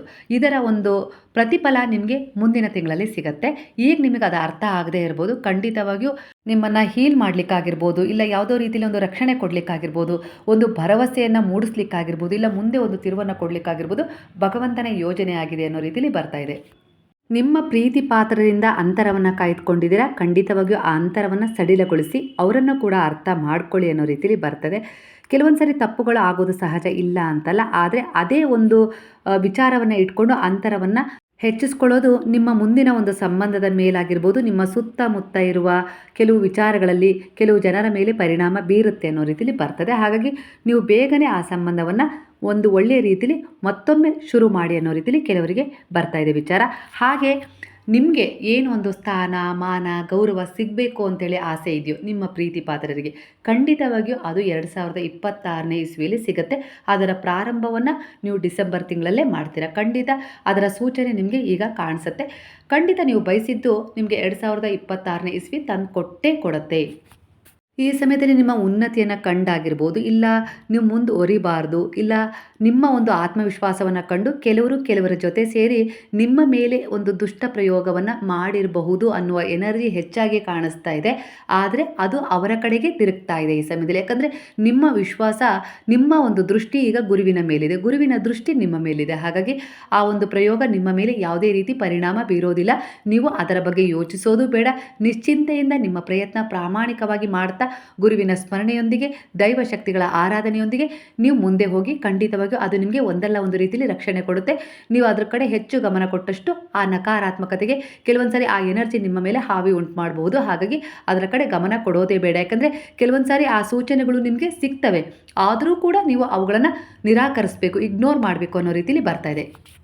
ಕೆಲವರ ಎನರ್ಜಿ ಪ್ರಕಾರ ಸಾಯಿ ಸಚ್ಚರಿತ್ರೆಯ ಪಾರಾಯಣವನ್ನು ಮಾಡಿದಿರಿ, ಬಾಬಾರವರಲ್ಲಿ ಒಂದು ದೃಢವಾದ ವಿಶ್ವಾಸವಿಟ್ಟು ಒಂದು ಕೆಲಸದ ಯಾಚನೆಯನ್ನು ಮಾಡಿದ್ದೀರಾ, ಬಾಬಾ ಆಶೀರ್ವಾದ ಮಾಡಿ ಆ ಕೆಲಸವನ್ನು ಕೈಗೂಡಿಸಿಕೊಟ್ಟಿದ್ದಾರೆ. ನೀವೀಗ ತುಂಬ ಸಂತೋಷವಾಗಿದ್ದೀರಾ. ಕೃತಜ್ಞತಾಪೂರ್ವಕವಾಗಿ ಯಾರಿಗಾದರೂ ನಿಸ್ಸಹಾಯಕರಿಗೆ, ಪ್ರಾಣಿ ಪಕ್ಷಿಗಳಿಗೆ ನಿಮ್ಮ ಮಗುವಿನ ಕೈಯಿಂದ ಒಂದು ಏನಾದರೂ ದಾನ ಧರ್ಮದ ಸೇವೆಯನ್ನು ಮಾಡಿಸಿ ಅನ್ನೋ ರೀತಿಯಲ್ಲಿ ಇಲ್ಲಿ ಬರ್ತಾ ಇದೆ. ಅದರ ಸಂಭ್ರಮದ ಆಚರಣೆಯನ್ನು ಈ ರೀತಿಯಾಗಿ ಪ್ರಾಣಿ, ಪಕ್ಷಿ, ಪ್ರಕೃತಿಯ ಜೊತೆ ಹಂಚ್ಕೊಳ್ಳಿ. ಅವುಗಳು ನಿಮ್ಮನ್ನು ಹೀಲ್ ಮಾಡಿದಷ್ಟು ಬೇರೆ ಯಾರೂ ಮಾಡಲಿಕ್ಕೆ ಸಾಧ್ಯ ಇಲ್ಲ. ಮನುಷ್ಯರಿಗೆ ಒಳಗೊಂದು ಹೊರಗೊಂದು ಸ್ವಭಾವ ಇರುತ್ತೆ. ಆದರೆ ಪ್ರಕೃತಿಗೆ, ಪ್ರಾಣಿ ಪಕ್ಷಿಗಳಿಗೆ ಆ ರೀತಿ ಯಾವುದೇ ರೀತಿ ಸ್ವಭಾವ ಇರೋದಿಲ್ಲ. ಅವು ಏನು ನೀವು ಕೊಡ್ತೀರೋ ಅದಕ್ಕೆ ಪ್ರತಿಯಾಗಿ ಅವುಗಳ ಪ್ರೀತಿಯನ್ನೇ, ಅವುಗಳ ಬ್ಲೆಸ್ಸಿಂಗನ್ನೇ ನಿಮಗೆ ಕೊಡ್ತವೆ. ಹಾಗಾಗಿ ನಿಮಗೆ ಏನೋ ಒಂದು ಗೆಲುವು ಬೇಕು, ಗೆಲುವು ಸಿಕ್ಕಿದೆ ಅಂದರೆ ಅದನ್ನು ಮೊದಲು ನೀವು ಶೇರ್ ಮಾಡಬೇಕಾಗಿರೋದು ಪ್ರಕೃತಿಯ ಜೊತೆಗೆ. ಅಂದರೆ ಒಂದು ನೀರಿನ ಜೊತೆಗಾಗಿರ್ಬೋದು, ಇಲ್ಲ ಒಂದು ಗಾಳಿಯ ಜೊತೆಗಾಗಿರ್ಬೋದು, ಗುರುವಿನ ಜೊತೆಗಾಗಿರ್ಬೋದು. ಈ ರೀತಿಯಾಗಿ ಆ ರೀತಿಯ ಒಂದು ಎನರ್ಜಿಯ ಜೊತೆ ಕನೆಕ್ಟ್ ಮಾಡಿ ಅದನ್ನು. ನೀವು ಯಾರೋ ಏನೋ ಅಂದ್ಕೊಳ್ತಾರೆ ಅಂತ ಹೇಳಿ ಹಿಂಜರಿಬೇಡಿ. ಮನಃಪೂರ್ವಕವಾಗಿ ಮನಸ್ಸಿನಲ್ಲಿ ಅದಕ್ಕೊಂದು ಕೃತಜ್ಞತೆಯನ್ನು ಸಲ್ಲಿಸಿ ಅವುಗಳ ಜೊತೆ ಶೇರ್ ಮಾಡ್ಕೊಳ್ಳಿ. ಈ ವರ್ಷ 9 ಸೂಚಿಸ್ತಾ ಇತ್ತು. ಹಾಗಾಗಿ ಇಲ್ಲಿ ಮಂಗಳನನ್ನು ಸೂಚಿಸ್ತಾ ಇದೆ. ಹಾಗಾಗಿ ಇಲ್ಲಿ ಸುಬ್ರಹ್ಮಣ್ಯನ ಆರಾಧನೆ ಹೆಚ್ಚಾಗಿ ನಿಮಗೆ ಕಾಣಿಸ್ತಿದೆ ಈ ಮಂತ್ ಎಂಡಲ್ಲಿ. ಇದು ನಿಮಗೆ ಹೊಸ ಪ್ರಾರಂಭವನ್ನು ಕೊಡುತ್ತೆ ಮುಂದಿನ ವರ್ಷದಲ್ಲಿ. ಹಾಗಾಗಿ ಎಷ್ಟು ಈ ತಿಂಗಳಲ್ಲಿ ನೀವು ದೈವಿಕವಾಗಿ ಇರ್ತೀರೋ ಅಷ್ಟೇ ನಿಮ್ಮ ಮನಸ್ಸು ಪ್ರಶಾಂತವಾಗಿರುತ್ತೆ. ಈ ಪ್ರಶಾಂತವಾದ ಮನಸ್ಸು ನಿಮ್ಮ ಹೊಸ ಆರಂಭಕ್ಕೆ ಒಂದು ಒಳ್ಳೆಯ ರೀತಿಯಲ್ಲಿ ತಿರುವನ್ನು ತಂದುಕೊಡುತ್ತೆ. ಹಾಗಾಗಿ ಈ ಸಮಯದಲ್ಲಿ ನೀವು 9 ದೀಪಗಳನ್ನು ತಗೊಂಡು ಆ ದೀಪಗಳನ್ನು ತುಪ್ಪದಲ್ಲಾಗಿರ್ಬೋದು, ಕೊಬ್ಬರಿ ಎಣ್ಣೆ ಇಲ್ಲಾಂದರೆ ಸಾಸಿವೆ ಎಣ್ಣೆಯನ್ನು ತಗೊಂಡು ಆ ದೀಪಗಳನ್ನು ಬೆಳಗಿಸಿ ಅವುಗಳನ್ನು ಕಲ್ಯಾಣಿಯಲ್ಲಿ ತೇಲಿ ಬಿಡಿ ಅನ್ನೋ ರೀತಿಲಿ ಬರ್ತದೆ. ಒಂದು ಯಾವ ರೀತಿ ಅಂದರೆ ಈಗ ಅಡಿಕೆ ದೊನ್ನೆ ಅಂತ ಬರುತ್ತೆ, ಕೇಳಿದಿರಲ್ಲ, ಪ್ರಸಾದ ಎಲ್ಲ ಕೊಡ್ತಾರೆ. ಅದರಲ್ಲಿ ಎಣ್ಣೆ ತುಂಬಿಸಿ ಅದರಲ್ಲಿ ಬತ್ತಿಗಳನ್ನು ಹಾಕಿ ಕಲ್ಯಾಣಿ ಆಗಿರ್ಬೋದು, ಕೆರೆ ಹತ್ತಿರ ಆಗಿರ್ಬೋದು, ದೇವಸ್ಥಾನಗಳ ಹತ್ತಿರ ಒಂದು ಕಲ್ಯಾಣಿ ಇರುತ್ತೆ ಅಂದರೆ ಅಲ್ಲಿ ಒಂದು ಪ್ರಾರ್ಥನೆಯನ್ನು ಮಾಡಿಕೊಂಡು ಖಂಡಿತವಾಗಿಯೂ ಆ ದೀಪಗಳನ್ನು ನೀರಿನಲ್ಲಿ ತೇಲಿ ಬಿಡಿ. ತುಂಬ ಒಳ್ಳೆಯ ಒಂದು ಎನರ್ಜಿಯನ್ನು ಫೀಲ್ ಮಾಡ್ತೀರಾ. ಹಾಗೆ ಬ್ಲಾಕೇಜ್ಗಳು ರಿಮೂವ್ ಆಗ್ತವೆ, ಹೀಲಿಂಗ್ ಅವಸ್ಥೆ ಕೂಡ ಹೆಚ್ಚಾಗತ್ತೆ. ಹಾಗೆ ಯಾರೇ ಏನೇ ಒಂದು ದುಷ್ಪರಿಣಾಮ ಬೀರಿದ್ರು ಕೂಡ ಆ ಪ್ರಕೃತಿ ನಿಮ್ಮನ್ನು ರಕ್ಷಣೆ ಮಾಡೋದ್ರ ಜೊತೆಗೆ ನಿಮ್ಮ ಮುಂದಿನ ಹೊಸ ತಿರುವಿಗೆ ಇದು ದಾರಿ ಮಾಡಿಕೊಡುತ್ತೆ. ನೂತನ ವರ್ಷದ ಆರಂಭ ಈ ದೀಪಗಳೊಂದಿಗೆ ಶುರುವಾಗಲಿ ಅನ್ನೋ ರೀತಿಯಲ್ಲಿ ಇಲ್ಲಿ ನಿಮಗೆ ಸೂಚನೆ ಸಿಗ್ತದೆ. ಇದು 9ರ ಒಂದು ವರ್ಷವಾಗಿತ್ತು. ಈ ಸಂಖ್ಯೆ ನಿಮ್ಮ ಜೀವನದಲ್ಲಿ ಪ್ರಬಲವಾದ ಒಂದು ಬದಲಾವಣೆಯನ್ನು ತಂದಿದೆ. ತುಂಬ ಈ ವರ್ಷ ಹೇಗೆ ಬಂತು ಹೇಗೆ ಹೋಯಿತು ಅಂತೇಳಿ ನಿಮಗೆ ಗೊತ್ತಾಗ್ತಾ ಇಲ್ಲ. ನೀವು ಯೋಚನೆ ಮಾಡೋ ಅಷ್ಟರಲ್ಲೇ ಈ ವರ್ಷ ಮುಗಿದು ಹೋಗಿದೆ. ಅಲ್ಲಿಗೆ ಅರ್ಥ ಮಾಡ್ಕೊಳ್ಳಿ, ಈ ವರ್ಷದಲ್ಲಿ ಏನೆಲ್ಲ ನಿಮ್ಮ ಜೀವನದಲ್ಲಿ ನೀವು ನೀಡಿದಿರೋ ಅದು ನಿಮ್ಮ 26ನೇ ಇಸ್ವಿಗೆ ಪುನರಾವರ್ತನೆಯಾಗಿ ನಿಮಗೆ ಸಿಗುತ್ತೆ. ಖಂಡಿತ ಸಿಗುತ್ತೆ. ಅದು ನೀವು ಯೋಚನೆ ಮಾಡಿ. ಒಳ್ಳೇದು ಕೊಟ್ಟಿದ್ದೀರಲ್ಲ, ಪೂಜೆ ಮಾಡಿದಿರಲ್ಲ, ಒಬ್ರಿಗೆ ಒಳ್ಳೆಯದನ್ನು ಬಯಸಿದಿರಲ್ಲ, ಅದು ಪ್ರತ್ಯುಪಕಾರದ ರೂಪದಲ್ಲಿ ಕೃತಜ್ಞತಾಪೂರ್ವಕವಾಗಿ ನಿಮಗೆ ಮರಳಿ ಬರುತ್ತೆ ಕರ್ಮದ ಹೆಸರಲ್ಲಿ. ಖಂಡಿತ ನೀವೇನು ಅಂದ್ಕೊಂಡಿದ್ರೋ, ಏನು ವಿಚಾರಗಳಲ್ಲಿ ಮ್ಯಾನಿಫೆಸ್ಟ್ ಮಾಡಿದ್ರೋ ಅದು ಪೂರ್ಣಗೊಳ್ಳುತ್ತೆ. ನೀವೀಗ ಎಷ್ಟು ಪಾಸಿಟಿವ್ ಆಗಿದ್ದೀರಾ ಅಂದರೆ ನಿಮಗೆ ಮುಂದೆ ಏನಾದರೂ ಆಗತ್ತೆ ಅಂದರೆ ಸೂಚನೆ ಗೊತ್ತಾಗ್ತಾ ಇದೆ. ನೀವು ಎಚ್ಚೆತ್ಕೊಳ್ತಾ ಇದ್ದೀರಾ ಅಂದರೆ ಅಲ್ಲಿಗೆ ಅರ್ಥ ಮಾಡ್ಕೊಳ್ಳಿ, ನೀವು ಎಷ್ಟು ಪವಿತ್ರವಾದ ಶುದ್ಧವಾದ ಭಾವನೆಗಳೊಂದಿಗೆ ಕನೆಕ್ಟ್ ಆಗ್ತಾ ಇರ್ತೀರೋ ಅಷ್ಟೇ ನಿಮ್ಮಲ್ಲಿ ಒಂದು ಅವರ ಊರ್ಜೆಗಳು ಹೆಚ್ಚಾಗ್ತವೆ. ಅದೇ ರೀತಿ ಇಲ್ಲಿ ನಿಮಗೆ ಒಂದು ಪ್ರೇರಣೆ ನೀಡುವ, ಮಾರ್ಗದರ್ಶನ ನೀಡುವ ಶಕ್ತಿ ಹೆಚ್ಚಾಗಿದೆ. ನೀವು ಯಾರಿಗಾದರೂ, ನಿಮ್ಮ ಮಕ್ಕಳಿಗಾದರೂ ಕೂಡ ಈ ಸಮಯದಲ್ಲಿ ಒಂದು ಮಾರ್ಗದರ್ಶನ ನೀಡಿ ಅವರನ್ನು ಹೀಲ್ ಮಾಡ್ಬೋದು. ಅಷ್ಟೊಂದು ನಿಮ್ಮಲ್ಲಿ ಒಂದು ಶಕ್ತಿಯುತವಾದ ಊರ್ಜೆಗಳು ಜಾಗೃತಗೊಂಡಿದೆ. ಇದರ ಬಗ್ಗೆ ನಿಮಗೆ ಅನುಭವ ಕೂಡ ಆಗುತ್ತೆ. ನಾನು ಅಂದ್ಕೊಂಡಿದ್ದೆ ಹಾಗೆ ಆಗ್ತಾ ಇದೆ ಅಲ್ಲ ಅನ್ನೋ ರೀತಿಯಲ್ಲಿ ನಿಮಗೀಗ ಫೀಲ್ ಆಗ್ತಾ ಇದೆ. ಹಾಗೆ ಮುಂದಿನದನ್ನು ಗುರುತಿಸ್ತಾ ಇದ್ದೀರಾ, ಇಲ್ಲ ಯಾವುದೋ ರೀತಿಯಲ್ಲಿ ಒಂದು ಕನಸುಗಳ ಮೂಲಕ ನಿಮಗೆ ಕೆಲವು ವಿಚಾರಗಳು ಕಮ್ಯುನಿಕೇಟ್ ಆಗ್ತಾ ಇದ್ದಾವೆ. ಅದು ನಿಮ್ಮ ಪೂರ್ವಜರ ಆಶೀರ್ವಾದ ಇರ್ಬೋದು, ಇಲ್ಲ ಯಾವುದೋ ದೈವಶಕ್ತಿಗಳ ಆಶೀರ್ವಾದ ಇರ್ಬೋದು. ಈ ಸಮಯದಲ್ಲಿ ಕನಸುಗಳ ಮುಖಾಂತರ ನಿಮಗೆ ಕಮ್ಯುನಿಕೇಟ್ ಆಗ್ತಾ ಇದೆ. ಇದು ಒಂದು ಒಳ್ಳೆಯ ಸೂಚನೆಯನ್ನು ನೀಡೋದ್ರ ಜೊತೆಗೆ ಮುಂದಿನ ಒಂದು ಯೋಜನೆ ಒಳಿತಿನಿಂದ ಕೂಡುತ್ತೆ ಅನ್ನೋ ರೀತಿಯಲ್ಲಿ ಕೂಡ ಒಂದು ಕೆಲವು ಸೂಚನೆಗಳನ್ನು, ಸನ್ನೆಗಳನ್ನು ಅವರು ನೀಡ್ತಾ ಇದ್ದಾರೆ. ಹಾಗೆ ಎಲ್ಲ ದೇವರುಗಳ ಶಕ್ತಿ ಒಂದೇ ಆಗಿರುತ್ತೆ. ಅದನ್ನು ತಲುಪುವ ದಾರಿಗಳು, ಮಾರ್ಗಗಳು, ಧರ್ಮಗಳು ಬೇರೆ ಬೇರೆ ಆಗಿರುತ್ತೆ. ಹಾಗಾಗಿ ಯಾವ ದೇವರ ಬಗ್ಗೆ ಆಗಿರ್ಬೋದು, ಯಾವುದೇ ಜಾತಿ ಧರ್ಮಗಳ ಬಗ್ಗೆ ಆಗಿರ್ಬೋದು, ನಾವಿಲ್ಲಿ ಯಾವುದೇ ರೀತಿ ಮಾತಾಡಬಾರ್ದು ಅನ್ನೋ ರೀತಿಯಲ್ಲಿ ಬರ್ತದೆ. ಯಾಕಂದರೆ ನಮ್ಮ ಸಂಸ್ಕಾರಗಳೇ ನಮ್ಮ ಮುಂದಿನ ಭವಿಷ್ಯಕ್ಕಾಗಿರ್ಬೋದು, ಉನ್ನತಿಯ ಬೆಳವಣಿಗೆಗಾಗಿರ್ಬೋದು ಕಾರಣವಾಗಿರ್ತವೆ. ಹಾಗಾಗಿ ಆ ಸಂಸ್ಕಾರಗಳು ಯಾವಾಗಲೂ ಪರಿಶುದ್ಧವಾಗೇ ಇರಬೇಕು. ಅವುಗಳನ್ನು ಇಡಲಿಕ್ಕೆ ನೀವು ಪ್ರಯತ್ನ ಪಡಬೇಕು. ಆದರೆ ಕೆಲವೊಂದು ಸಾರಿ ನಿಮ್ಮಲ್ಲಿ ಗೊಂದಲ ಉಂಟಾಗತ್ತೆ. ನಾವು ಎಷ್ಟೇ ಪ್ರಯತ್ನ ಪಟ್ಟರು, ಏನೇ ಮಾಡಿದರೂ, ಎಷ್ಟೇ ಒಳ್ಳೆಯದನ್ನು ಬಯಸಿದರೂ ಕೂಡ ಕೆಲವೊಂದು ಸಾರಿ ಈ ಸಮಸ್ಯೆ, ದುಃಖಗಳು ಎಲ್ಲೋ ಒಂದು ರೀತಿಯಲ್ಲಿ ನಿರಾಸೆಗೆ ತಳ್ತಾ ಇದ್ದಾವೆ ಅಂತೇಳಿ ನಿಮಗೆ ಅನಿಸಿದರೂ ಕೂಡ ಎಲ್ಲೋ ಒಂದು ಮರುಕ್ಷಣವೇ ಪಾಸಿಟಿವ್ ಎನರ್ಜಿ ನಿಮ್ಮಲ್ಲಿ ಕನೆಕ್ಟ್ ಆಗಿ ಹೇಳುತ್ತೆ, ನೀನು ಅಡ್ಡದಾರಿಗೆ ಹೋಗಬೇಡ, ತಪ್ಪು ಮಾಡ್ತಾ ಇದೆಯಾ, ನೀನು ಯಾವ ದಾರಿಯಲ್ಲಿ ಹೋಗ್ತಾ ಇದೆಯೋ ಅದೇ ಸರಿ ಇತ್ತು ಅನ್ನೋ ರೀತಿ ನಿಮ್ಮನ್ನು ಎಚ್ಚರಗೊಳಿಸ್ತಾ ಇದೆ. ಅಂದರೆ ಖಂಡಿತ ಅರ್ಥ ಮಾಡ್ಕೊಳ್ಳಿ, ದೈವಶಕ್ತಿಯ ಬೆಂಬಲ, ಗುರುವಿನ ಮಾರ್ಗದರ್ಶನ ನಿಮಗೆ ಸಮಯಕ್ಕೆ ಸರಿಯಾಗಿ ಸಿಗ್ತಾ ಇದೆ. ಅದು ಮುಂದಿನ ಒಂದು ಸಿದ್ಧತೆಯನ್ನು ಮಾಡಿಕೊಂಡಿದೆ ನಿಮ್ಮ ಭವಿಷ್ಯವನ್ನು ರೂಪಿಸಿಕೊಡಲಿಕ್ಕೆ. ಈ ವರ್ಷದಲ್ಲಿ ತುಂಬ ಕಳ್ಕೊಂಡಿದ್ದೀರಾ, ಹಾಗೆ ಈ ವರ್ಷದಲ್ಲಿ ಹೊಸದನ್ನು ಪಡ್ಕೊಂಡಿದ್ದೀರಾ. ಹೊಸದನ್ನು ಪಡ್ಕೊಂಡಿದ್ದಕ್ಕೆ ಕೃತಜ್ಞತೆ ಇರಲಿ, ಹಾಗೆ ಹಳೆದನ್ನು ಕಳ್ಕೊಂಡಿದ್ದಕ್ಕೂ ಕೂಡ ಒಂದು ಕೃತಜ್ಞತೆ ಇರಲಿ. ಯಾಕಂದರೆ ಅವುಗಳು ನಿಮ್ಮಿಂದ ಹೊರಗೆ ಹೋಗಲೇಬೇಕಾಗಿತ್ತು, ದೂರ ಆಗಲೇಬೇಕಾಗಿತ್ತು. ಆಗಲೇ ಆವಾಗಲೇ ನೀವು ಒಂದು ಹೊಸ ಆರಂಭವನ್ನು ಪ್ರಾರಂಭ ಮಾಡಲಿಕ್ಕೆ ಸಾಧ್ಯವಾಗಿತ್ತು. ಹಾಗಾಗಿ ಕೆಲವೊಂದು ಸರಿ ನೋವು ಸಿಕ್ಕಿದೆ, ಇಲ್ಲ ಅಂತಲ್ಲ. ನಿಮ್ಮ ಒಂದು ಪ್ರೀತಿಯ ಜೀವಗಳನ್ನು ಕಳ್ಕೊಂಡಿದ್ದೀರಾ. ಹಾಗೆ ಅದು ಎಲ್ಲೋ ಒಂದು ರೀತಿಯಲ್ಲಿ ಅವರಿಗೂ ಅನಿವಾರ್ಯ ಆಗಿತ್ತು. ಅದು ಒಂದು ಕರ್ಮದ ಒಂದು ಸಿದ್ಧಾಂತವಾಗಿತ್ತು. ಅದರ ಪ್ರಕಾರ ಅದು ಅಂತ್ಯಗೊಂಡಿದೆ.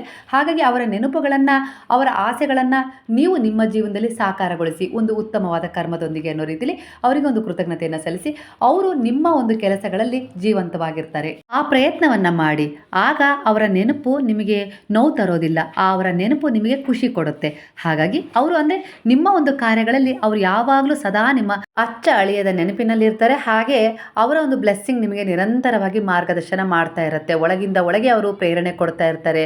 ಹಾಗೆ ಕೆಲವು ಸೂಚನೆಗಳನ್ನು ಕೂಡ ನಿಮಗೆ ನೀಡ್ತಾ ಇರ್ತಾರೆ. ಒಟ್ಟಾರೆಯಾಗಿ ನೀವು ಅವರ ಜೊತೆ ಕನೆಕ್ಟ್ ಆಗಿರ್ತೀರಾ, ಅದು ನಿಮಗೆ ಗೊತ್ತಿರೋದಿಲ್ಲ. ಕೆಲವೊಂದು ಸಾರಿ ಅದು ನಿಮ್ಮ ಅನುಭವಕ್ಕೂ ಕೂಡ ಕೆಲವೊಂದು ಸಾರಿ ಬರ್ತಾ ಇರತ್ತೆ. ಎಲ್ಲೋ ನನ್ನವರು ನನ್ನ ಜೊತೆ ಬಿಟ್ಟು ಹೋಗಿಲ್ಲ, ಅವರು ದೈಹಿಕವಾಗಿ ದೂರವಾಗಿದ್ದರೂ ಮಾನಸಿಕವಾಗಿ ನನ್ನ ಜೊತೆಗಿದ್ದಾರೆ ಅನ್ನೋ ರೀತಿಲಿ ನಿಮಗೆ ಒಂದು ಗೈಡೆನ್ಸ್, ಬ್ಲೆಸ್ಸಿಂಗ್ ಸಿಗ್ತಾ ಇರುತ್ತೆ. ಅವರು ನಿಮಗೆ ಕಮ್ಯುನಿಕೇಟ್ ಆಗ್ತಾ ಇರ್ತಾರೆ ಕನಸಿನ ಮೂಲಕ, ಕೆಲವೊಂದು ವಿಚಾರಗಳ ಮೂಲಕ. ಅವರು ನಿಮಗೆ ಇದ್ದಂಥ ಅನುಭವ, ಅವರ ಮಾತುಗಳು ಇವೆಲ್ಲವೂ ನೆನಪಿಗೆ ಬಂದು ಅದೇ ರೀತಿ ನೀವು ಪ್ರೇರಣಾತ್ಮಕವಾಗಿ ನಿಮ್ಮ ಜೀವನದಲ್ಲಿ ಕೆಲವು ನಿರ್ಧಾರಗಳನ್ನು ತಗೊಳ್ತಾ ಇದ್ದೀರಾ. ತಪ್ಪುಗಳಿಂದ ಹಿಂದೆ ಸರಿತಾ ಇದ್ದೀರಾ. ಅವರ ನೆನಪುಗಳನ್ನು ಒಂದು ಒಳ್ಳೆಯ ವಿಚಾರದತ್ತ, ಉದ್ದೇಶಗಳತ್ತ ಒಯ್ತಾ ಇದ್ದೀರಾ. ಅಂದರೆ ಇದು ಉತ್ತಮವಾದ ತಿರುವಿಗೆ ದಾರಿ ಆಗ್ತಾ ಇದೆ ಅನ್ನೋ ರೀತಿಯಲ್ಲಿ ಸೂಚನೆ ಕೂಡ ಸಿಗ್ತದೆ. ಹಾಗೆ ಕೆಲವು ವಿಚಾರಗಳಿಗಾಗಿ ಹತ್ಬಿಡಿ. ನಿಮ್ಮಿಂದ ಕೆಲವು ತಪ್ಪುಗಳಾಗಿದ್ದಾವ, ಇಲ್ಲ ಅಂದರೆ ಯಾವುದೋ ಒಂದು ನೋವು ನಿಮ್ಮನ್ನು ಹಿಡಿತದಲ್ಲಿ ಇಟ್ಟಿದೆಯಾ, ಆ ಎಲ್ಲದಕ್ಕೋಸ್ಕರ ಒಂದು ಸಾರಿ ಜೋರಾಗಿ ನೀವು ಒಬ್ಬರೇ ಇದ್ದಾಗ, ಇಲ್ಲ ಮಲಗಿದಾಗ ಹತ್ಬಿಡಿ. ಪ್ರಶಾಂತವಾಗಿದ್ದಾಗ ಸ್ವಲ್ಪ ಹೊತ್ತು ಹತ್ತು ನಿಮ್ಮ ಮನಸ್ಸನ್ನು ಸಮಾಧಾನಗೊಳಿಸಿ. ಇದರಿಂದ ನಿಮ್ಮ ದೋಷಗಳು ನಿವಾರಣೆ ಆಗೋದ್ರ ಜೊತೆಗೆ ನೀವು ಮಾಡಿದ ತಪ್ಪಿನ ಅರಿವಾಗುತ್ತೆ. ಒಟ್ಟಾರೆಯಾಗಿ ಎಲ್ಲವೂ ಆ ಕಣ್ಣೀರಿನ ಮೂಲಕ ಹೊರ ಹೋಗುತ್ತೆ. ಮನಸ್ಸು ಸಮಾಧಾನವಾಗುತ್ತೆ. ಆಯಾಸಗೊಂಡ ಮನಸ್ಸಿಗೂ ಕೂಡ ಒಂದು ಪ್ರೇರಣೆ ಸಿಗುತ್ತೆ. ಒಟ್ಟಾರೆಯಾಗಿ ಈ ಅಳು ಅನ್ನೋದು ನಿಮ್ಮ ಜೀವನದಲ್ಲಿ ಎಲ್ಲೋ ಒಂದು ರೀತಿಯಲ್ಲಿ ನಿಮ್ಮನ್ನು ಹೀಲ್ ಮಾಡುತ್ತೆ. ಹಾಗಾಗಿ ಕೆಲವೊಂದು ಸಾರಿ ಅಳಬೇಕು. ಹಾಗಾಗಿ ಏನಾದರೂ ನೋವುಗಳು ಸಿಕ್ಕಿದ್ರೆ ಅವೆಲ್ಲದಕ್ಕೂ ಒಂದು ಅಳುವನ್ನು ಕೊಟ್ಟು ಈ ವರ್ಷದಲ್ಲಿ ಅದನ್ನು ಅಂತ್ಯ ಮಾಡಿ ಹೊಸ ಪ್ರಾರಂಭವನ್ನು ಮಾಡಿ. ಆ ನೂತನ ವರ್ಷದಲ್ಲೂ ಕೂಡ ನಿಮಗೆ ಒಂದು ಹೊಸ ಸಂತೋಷ, ಒಂದು ಅಬಂಡೆನ್ಸ್, ಒಂದು ಯಾವೆಲ್ಲ ರೀತಿಯ ಒಂದು ಕೆಲಸ ಕಾರ್ಯಗಳಲ್ಲಿ ಅಡ್ಡಿ ಆತಂಕಗಳಿದ್ವು ಅವೆಲ್ಲವೂ ನಿವಾರಣೆಯಾಗಿ ನಿಮ್ಮ ಜೀವನಕ್ಕೆ ಒಂದು ಹೊಸ ಪ್ರೇರಣೆ ಸಿಗುತ್ತೆ. ಕೆಲವು ಸಹಾಯಗಳು ಕೂಡ ಸಿಗ್ತವೆ. ಹಾಗೆ ಎಲ್ಲದಕ್ಕಿಂತ ಮಿಗಿಲಾಗಿ ನಿಮ್ಮೊಳಗೆ ನಿಮ್ಮನ್ನು ಕಂಡುಕೊಂಡಿದ್ದೀರಾ. ಹಾಗಾಗಿ ನಿಮ್ಮನ್ನೇ ಅರ್ಥ ಮಾಡ್ಕೊಂಡಿದ್ದೀರಾ, ಸರಿ ದಾರಿಯಲ್ಲಿ ತಗೊಂಡು ಹೋಗ್ತಾ ಇದ್ದೀರಲ್ಲ, ಈ ಒಂದು ಒಳ್ಳೆಯ ಉದ್ದೇಶವನ್ನು ಇಟ್ಕೊಂಡು ಹೊಸ ಹೆಜ್ಜೆಯನ್ನು ಇಡ್ತಾ ಇದ್ದೀರಾ. ಅಂದರೆ ಖಂಡಿತವಾಗಿ ಆ 26ನೇ ಇಸ್ವಿ ನಿಮ್ಮ ಜೀವನದಲ್ಲಿ ಬಹಳಷ್ಟು ಬದಲಾವಣೆಯನ್ನು, ಬಹಳಷ್ಟು ಒಳ್ಳೆತನ ತಂದುಕೊಡುತ್ತೆ ಸ್ನೇಹಿತರೆ.